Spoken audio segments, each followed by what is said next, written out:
Hi everybody, I'm back. We were gone visiting family in Mexico for a couple weeks, but we're back now, and I'm super happy to be back to sharing my music and my thoughts and impressions with you, and hope that they are giving you some inspiration and some motivation as they do me. So here we go.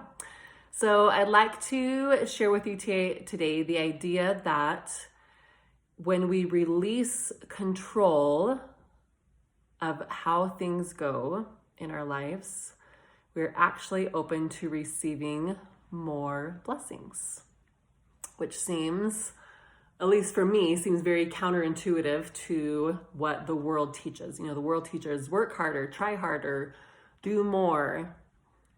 And although I'm still not quite comfortable with saying, actually, no, I am comfortable with saying do less, that by doing less, you can have more. It's doing less of the, I don't want to say the wrong things, but doing less of what doesn't matter and doing more of what does matter. So what started me on this thought process, because it's something that I've been working on for about a year and a half now, but what got me thinking about it again today was that I was out a little walking park in my neighborhood, and I had just finished my yoga, and I was kind of doing some meditation and some journaling and writing.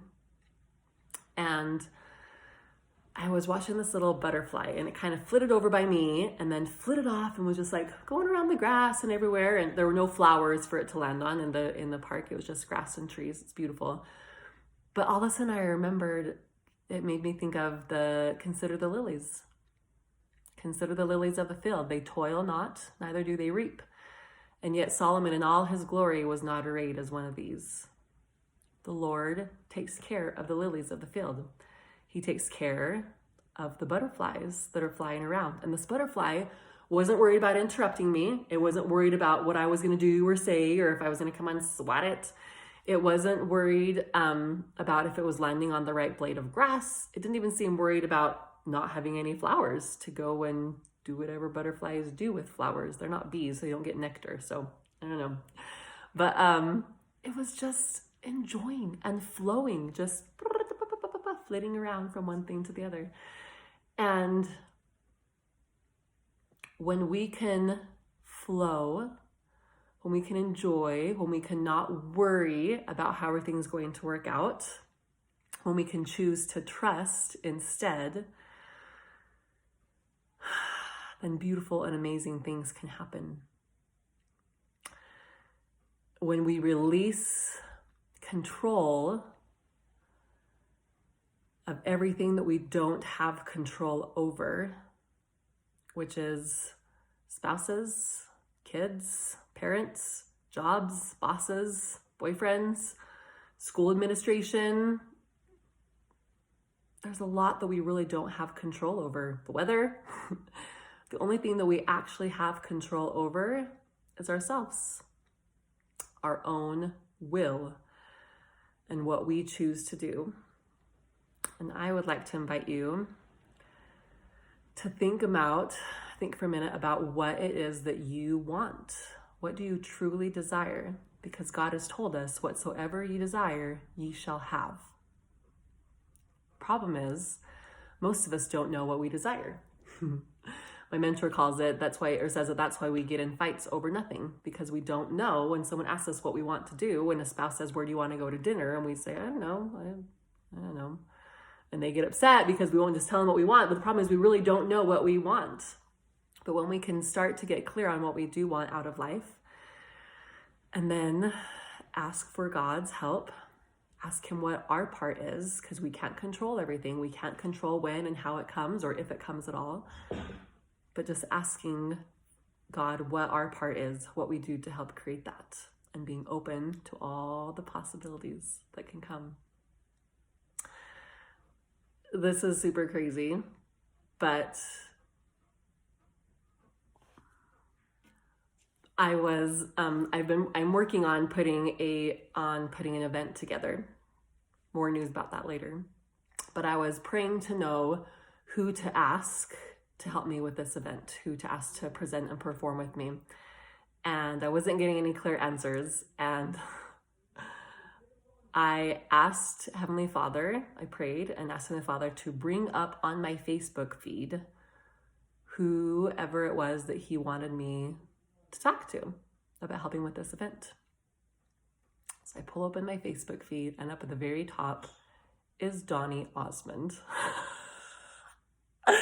I just busted out laughing, and I took a picture of it and told my husband and my mom and my sisters, and I was just laughing. But at the same time, I was like, oh my gosh, like, is somehow some kind of connection to Donny Osmond we both have 5 boys. So that's the only connection really. We're both performers and musicians, members of the same church. But normally I would have totally dismissed it. But because of what I'm learning and because I'm trusting God's plan, I'm open to the possibilities. And I messaged him on his fan Facebook page, which I don't guarantee, but I'm pretty sure he is way past reading all of that. But I just prayed and I told him, Father, I'm open to miracles. I'm open to possibilities. I'm not going to control how this goes because I know that you have a plan. So that's my crazy moment of the day. Got a little bit of a cold. I'm kind of getting past it. But I do want to sing this beautiful song by Roger Hoffman called Consider the Lilies of the Field.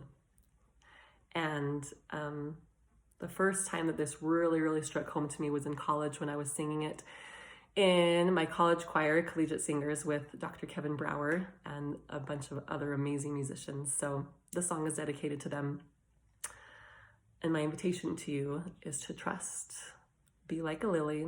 Be like a bird. Trust that he's got you.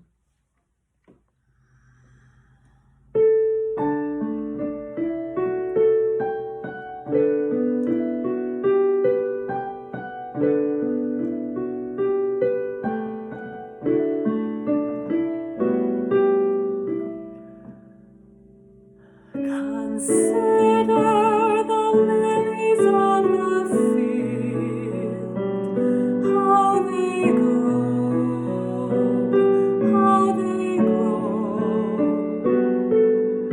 Consider the birds in the sky, how they fly.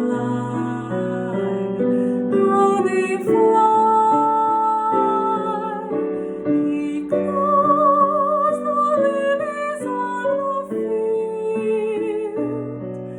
He feeds the birds in the sky, and He will feed those who trust Him and guide them with His eye.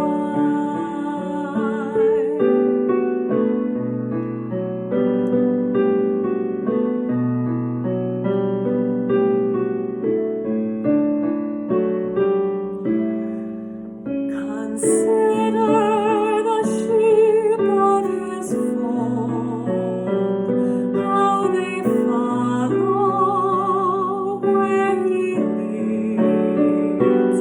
Though their path may wind across the mountain, He knows the meadows where they feed. He clothes the lilies of the field. He feeds the birds in the sky,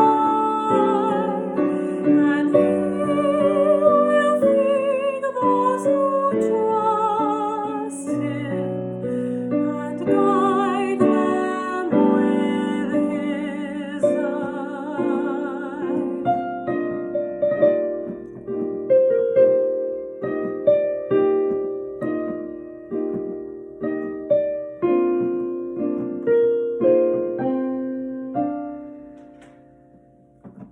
Consider the sweet, tender children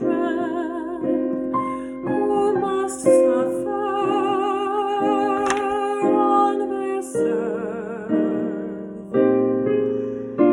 The pains of all of them He carried from the day of His birth.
us